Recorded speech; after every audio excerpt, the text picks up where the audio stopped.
example, which is why I refer to it as the anti-eco position. All right, so Glaive showing presence. The bomb is in the lower area on device. K-Fractor's got to deliver that kill. He does. All right, so it seems they've stabilized Furia. I'm wondering about the nerves, even the knife. All right, so I guess they're not nervous after all. That said, that is important money at this point. If you can get away with that, it is risky because you don't want to give Astralis that bonus money. Those are extra grenades which may cost you the game. So, I mean, if you're brave enough, if you think you know the timing and he's not going to plant, then be my guess. I thought he would have had to use the orb to actually deny the plant. I didn't know he had time for the knife. If the device had turned around, he plants the bomb. It's, well, 14-14, we're here. Furia with a string of rounds right at the end, and it was looking very unlikely, but now they've made it possible. Astralis running out of steam right at the worst possible moment, and that's an upset on Nuke.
Tell people when to use it.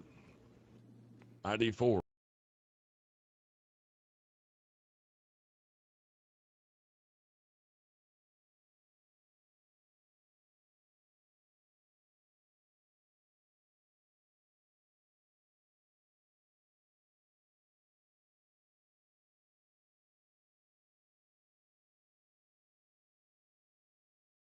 Astralis, maybe they can turn this all the way around. No mollies for the CT side, more frags for Astralis.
And that is what you need when you're against the best teams in the world, because stuff is going to go wrong. You've got to have players that can handle that on the fly. Furia certainly do. Yeah, I'm glad they've managed to keep their roster together so we can see where the ceiling is for them. It's a story you don't often get to see with all these orcs and all this money, but we do on this occasion. Look at that, Furia get an opening frag, not answered by Astralis for once. And what a time to do it. The bomb's been dropped on the floor, and the advantages continue for Furia. 4 versus 2, surely there's no way back into this. Device, 1 versus 4. Oh my God, Furia have done it. 16-14. It was never in doubt, Dan. It was never in doubt. Oh wow, that's impressive. What a comeback again at every single phase of this game. I feel like Furia, they were on the struggle bus, James. It was so difficult in that first half. Yeah, sure, they got the pistol round, but after that, they couldn't quite make their strategies work. It came down to these clutch moments. It came down to the individuals and their brilliance just in the raw aim battles and the chaos. They had to go to that, and that was how they managed to get that 8-7. And then it looked like they weren't going to win any CT rounds until right at the end, and they string them all together at once. Yeah, can barely believe it. It's, for me, it's kind of weird to kind of think about where all those rounds came from. Obviously, they won the first pistol, but the fact they got that many rounds in the first half seems surprising. Like, I just like, you barely even remember them, but they've got to be super happy with that. That's a great way to start a tournament. Yeah. They keep their great percentages on Nuke. Again, they were about 89% in the last 3 months. Before, obviously, this is going to be a tougher test than the average one that they have, but that is absolutely fantastic. And again, for me, it was the perfect storm.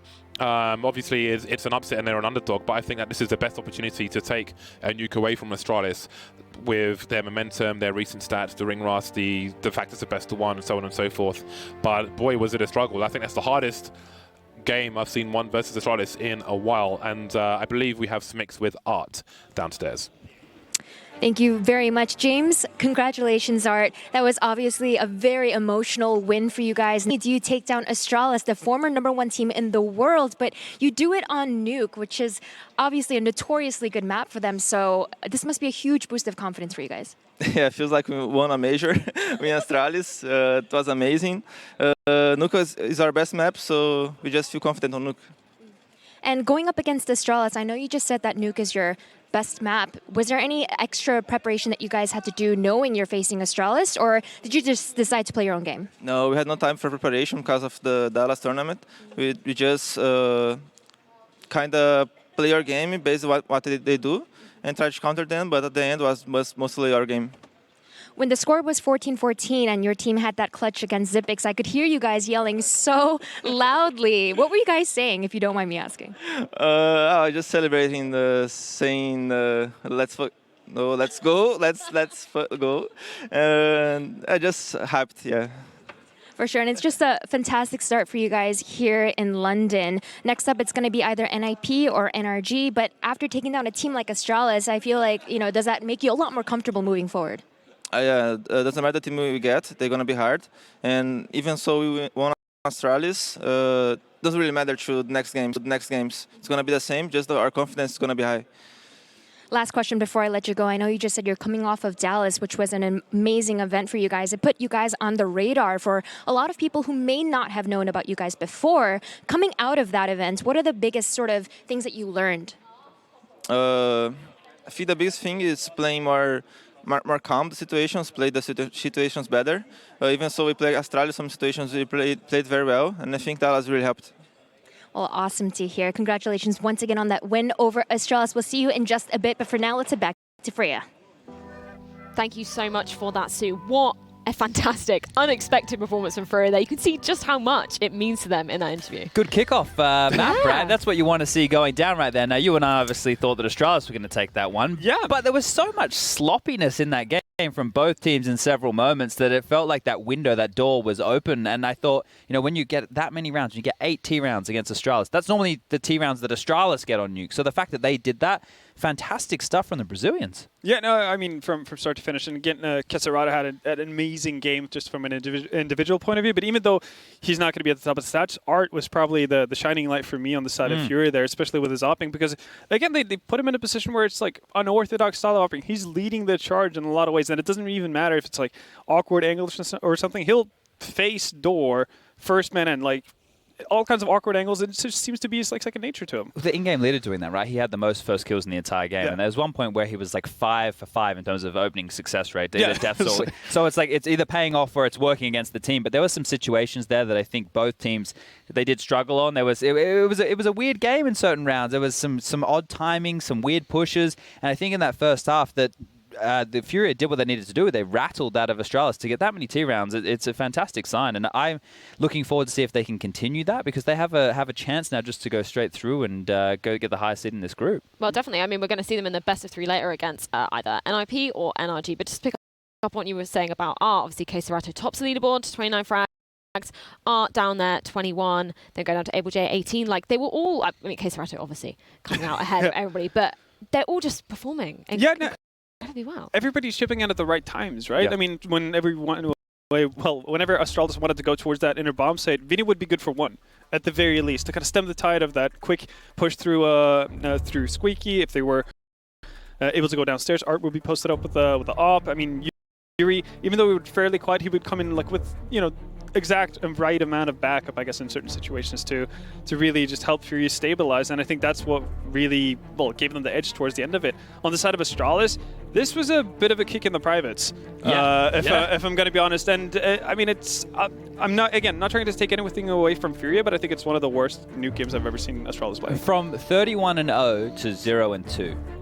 Right, and they lost to Ents, who are the world number 3, and Furia, a team that have really only come onto people's radars in recent times. So that is quite a contrast there. And now Furia, yeah, we did hear from Art, it is their best map, and they feel comfortable on it. But still, this is big boy Counter-Strike now. This isn't the Minnows, this isn't Mountain Dew League, this isn't any of that nonsense. This is a fantastic unit that they've just been able to stifle in this regard. And James mentioned it on the cast just then, the ring rust, right? That has to play a factor for Astralis. But regardless, Furia here have made a statement. So I'm very impressed to see this. Well, definitely. And I mean, it's their first game coming onto LAN here. What a way to start it off. I mean, from Shakes those up guys. the group completely. Exactly. Yeah. I mean, we are totally wrong in our predictions up here, so that's definitely thrown us off. Not had the best start for us, but all these lovely highlights brought to you by NVIDIA.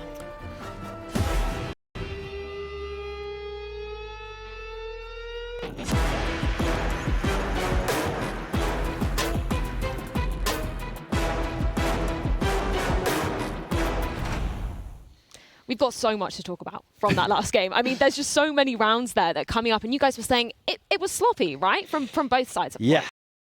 Yeah, there were some moments there. There was the one round that sticks out in my mind. It was just like a standard wall smoke round. But we actually, when you look at the way that some of the decisions were coming out from Fury on those number advantage situations, on those force buy or pistol upgrade rounds, they were putting themselves in really good positions